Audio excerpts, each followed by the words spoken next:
everyone, how are you all? Hope you all are doing very good. Today students, we are going to start our second chapter of class 5th, which is about growth and development in plants. Okay, so let's start the chapter. Plants have a very important role to play in our life. In addition to the vital oxygen supplied by the plant, they are also a source of food and other useful material like medicine, oil, fibers, etc. And therefore, it becomes important for us to grow more plants and to do what we need to to do that we need to understand how the plants grow. So students, जैसे कि हमें पता है हमारी life में एक बहुत important role play करते हैं कौन? प्लांट्स. ठीक है, प्लांट्स सबसे पहले जो वाइटल यानी कि काफ़ी इंपॉर्टेंट है ऑक्सीजन गैस टू ब्रीथ, उसको तो हमें प्रोवाइड करते ही हैं और उसके साथ साथ फूड या जितने भी बाकी यूजफुल मटेरियल्स हैं like medicine, oil, fibre, they are plants क्या है, इन सभी चीज़ों के क्या है? सोर्स है. इसीलिए हमारे लिए काफ़ी इंपॉर्टेंट हो जाता है कि हम ज़्यादा से ज़्यादा प्लांट्स को क्या करें? ग्रो करें. ओके, एंड ये सीखे कि कैसे हम क्या कर सकते हैं, प्लांट्स को, न्यू प्लांट्स को ग्रो कर सकते हैं, उनकी care. New plants from seed. सबसे पहले सीड से कैसे न्यू प्लांट्स ग्रो किए जाते हैं, एंड सीड समझने के, सीड से ग्रो करने के लिए प्लांट्स को सबसे पहले हमें सीड के पार्ट समझने हैं. The outer hard covering of the seed is called seed core. So you can see this picture. Okay, they have shown you the structure of seed. तो सबसे पहले स्टूडेंट्स, जो आउटर हार्ड कवरिंग होती है इसको क्या कहा जाता है? सीड कोट कहा जाता है. Seed coat protects the internal delicate part of the tiny plant called embryo. ये सीड कोट क्या करता है? जो अंदर सीड के अंदर छोटा सा प्लांट होता है एम्ब्रियो, उसके डेलिकेट पार्ट्स को प्रोटेक्ट करता है. Okay, you can also observe the seed part by soaking seeds in the water for overnight. आप सीड के बाकी पार्ट्स को ऑब्जर्व कर सकते हो. कैसे? आप सीड्स को क्या ओवरनाइट क्या कर दीजिए, वाटर में सोक कर दीजिए. ओके, एंड इसके बाद जो सुबह मॉर्निंग में जब आप देखोगे वो सीड सोलर हो चुकी होगी एंड सोलर सीड के आपको डिफरेंट पार्ट्स ज़्यादा क्लियरली विजिबल होंगे. It contains fleshy seed leaves of cotyledons and the baby plant inside the seed coat. Seed coat के अंदर आप क्या देखोगे कि इसके अंदर कुछ फ्लेशी सीड लीव्स, जिन्हें कॉटिलेडन्स भी कहा जाता है, वो होती हैं एंड साथ में क्या होता है? बेबी प्लांट होता है. You can see in this picture these are cotyledon. Some plants have one cotyledon and some have two. कुछ प्लांट्स के अंदर केवल एक कॉटिलेडन होता है एंड कुछ प्लांट्स के अंदर दो भी कॉटिलेडन होते हैं. सो स्टूडेंट्स, वो प्लांट्स जिनमें केवल वन कॉटिलेडन इज देयर, उन प्लांट्स को मोनोकॉट प्लांट्स कहा जाता है. एंड जिन प्लांट्स के अंदर two cotyledons are there, they are known as dicot plants. Maize, wheat, rice, lily, onion, these are monocot plants and gram, pea, beans are dicot plants. Next we come to germination of seeds. When the fruits ripen, the seeds become ready for producing new plants. अब उसके बाद जब ये fruit ripen हो जाते हैं, पक जाते हैं, तो सीड रेडी होती है न्यू प्लांट्स को प्रोड्यूस करने के लिए. हर एक सीड के अंदर एक बेबी प्लांट या एक एम्ब्रियो होता है जो कि क्या करता है? अंदर स्लीप कर रहा होता है. Under favourable condition the baby plant starts growing and comes out of the seed as seedling. And जब उस सीड को फेवरेबल कंडीशंस मिलती हैं, वो बेबी प्लांट बाहर आना, ग्रो करना शुरू करता है एंड उसके बाद सीड से बाहर आ जाता है as a seedling. And the development of a seed into a seedling is called germination. And यही जो डेवलपमेंट प्रोसेस होता है एक सीड का सीडलिंग में, उसे हम क्या कहते हैं? जर्मिनेशन कहते हैं. Now next topic which we have is what?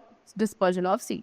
सो अब हम सीखेंगे कैसे सीड्स का डिस्पर्जल होता है सो दैट वो क्या कर सके? इजिली जर्मिनेट कर सके. See they have given in activity also. Soak some seeds of gram overnight. Gram के कुछ सीड्स को आपको ओवरनाइट सोक करना है.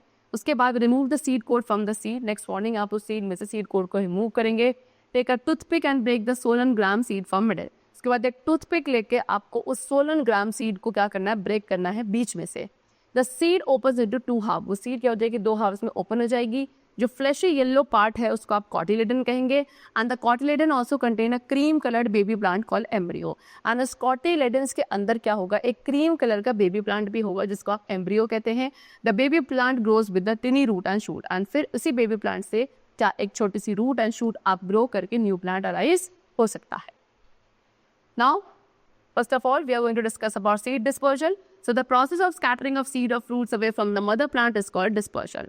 So एक ऐसा प्रोसेस स्टूडेंट जहाँ पे क्या होता है? सीड या जो फ्रूट्स है वो क्या अपने मदर प्लांट से दूर चले जाते हैं, स्कैटर हो जाते हैं. उस प्रोसेस को डिस्पर्जल कहा जाता है. Dispersal helps the seed to reach favourable conditions for their growth. Dispersal के थ्रू ही क्या होती है? सीड्स अपने फेवरेबल कंडीशंस तक पहुँच जाती हैं अपनी ग्रोथ के लिए. एंड जो प्रोसेस है डिस्पर्जल का वो कैरिड आउट होता है by animal, birds, water and wind. And इसीलिए इन सभी डिफरेंट फैक्टर्स को जो कि आपके animal, bird, water and wind है, इनको क्या agents of dispersal of seed कहा जाता है, बिकॉज इनके थ्रू ही सीड्स का डिस्पर्जल होता है. सबसे पहले बाय विंड. विंड के थ्रू कैसे होगा? See so seeds like madar, cotton and maple, ये कुछ ऐसे सीड्स हैं जिनके पास विंग्स या हेयर होते हैं. दे आर वेरी लाइट, ये बहुत हल्की होती हैं, so they are easily blown away by the wind and reach far off places. So ये इजिली विंड के प्रेशर से आके क्या काफ़ी दूर तक ब्लो ऑफ करती हैं एंड अपने कहाँ तक अपने मदर प्लांट से दूर चली जाती हैं and they reach off the very far places. By water, water के थ्रू भी सीड डिस्पर्जल होता है। Plants that grow along river और sea shores disperse their seeds through water current.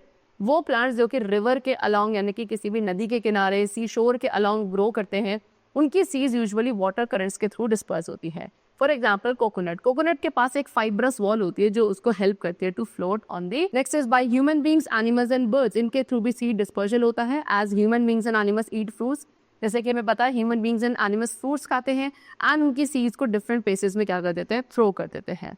ठीक है, फिर उसके बाद कुछ ऐसी सीड्स होती हैं जिनके सरफेस पे हुक्स और स्पाइक्स होते हैं जो क्या करते हैं, खुद को एनिमल्स के फरी कोट के साथ अटैच कर लेते हैं and then they are carried away over long. Next is by explosion, some seed burst open suddenly when they dry up. कुछ ऐसी सीड्स हैं जो कि सूखने के बाद, ड्राई होने के बाद काफ़ी प्रेशर के साथ बर्स्ट होती हैं एंड यानी कि वो ओपन हो जाती हैं एंड ये जो फोर्स होता है एक्सप्लोजन का वो सीड्स को क्या कर देता है, स्कैटर कर देता है to far off. Now next is other way of growing plants. अब उसके बाद कुछ और भी तरीके हैं प्लांट्स को ग्रो करने के लिए। Some plants can be grown without seeds. कुछ ऐसे प्लांट्स हैं जो विदाउट सीड्स भी ग्रो किए जा सकते हैं। ओके, वो अपने बॉडी पार्ट से, they can be grown from their body parts also. Growing plants from their body part, ठीक है। अब वो प्लांट्स जो अपने बॉडी पार्ट से ग्रो करते हैं या फिर वो प्लांट के बॉडी पार्ट जिनके थ्रू न्यू प्लांट्स अराइज कर सकते हैं लाइक रूट, स्टेम और लीव, इस प्रोसेस को कहा जाता है वेजिटेटिव रिप्रोडक्शन। ठीक है, यानी कि जब हम न्यू प्लांट्स को सीड से ग्रो ना करके उनके बॉडी पार्ट से ग्रो करते हैं लाइक रूट, स्टेम और लीफ के थ्रू, इस प्रोसेस को क्या कहा जाता है, वेजिटेटिव रिप्रोडक्शन कहा जाता है।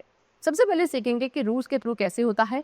सम रूट्स, कुछ रूट्स हैं जैसे कि कैरेट की रूट हो गई, tuber of potato, bulb of onion etcetera, they can grow into a full plant. ये क्या कर सकते हैं, फुल प्लांट में ग्रो कर सकते हैं जब आप इन्हें सुटेबल कंडीशंस प्रोवाइड करेंगे for their. Next by stem, the stem cutting of the rose plant. अब कुछ प्लांट है जिनकी स्टेम कटिंग को यूज किया जा सकता है सो दैट आप एक न्यू प्लांट डिराइव कर सके, like rose plant, money plant, इनकी आप स्टेम कटिंग करके यूज कर सकते हैं एक न्यू प्लांट ऑब्टेन करने के लिए under ideal conditions for germination. The next is by leaves, leaves of the bryophyllum plant. एक ब्रायोफाइलम प्लांट होता है जिसकी लीव्स क्या कर सकती हैं, उनकी लीव्स के एजेस पर बहुत छोटे छोटे से प्लांटलेट्स जो हैं अराइज करते हैं एंड इन प्लांटलेट्स के थ्रू न्यू प्लांट्स ग्रो किए जा सकते हैं under ideal. Now next topic which we have is what, crop production. So a crop is a plant grown in a particular area for a particular period of time for consumption by human being. Crop क्या है students, crop एक plant है जिसको एक particular area में particular time period के लिए grow किया जाता है so that इसको human beings consume कर सके। And जो large scale production होता है crops का for food that is known as agriculture. Now different crops require a different weather for the, अब different crops को एक different weather condition चाहिए अपने growth के लिए।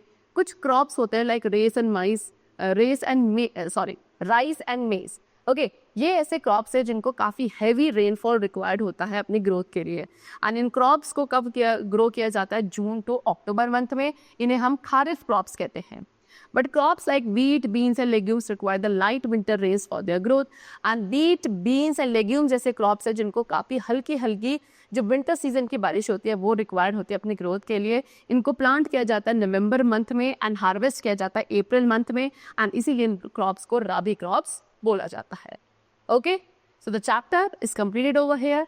I hope you all must have understood it very carefully. Let's meet very soon in the next class with a new chapter. Till then, take care and thanks to everyone.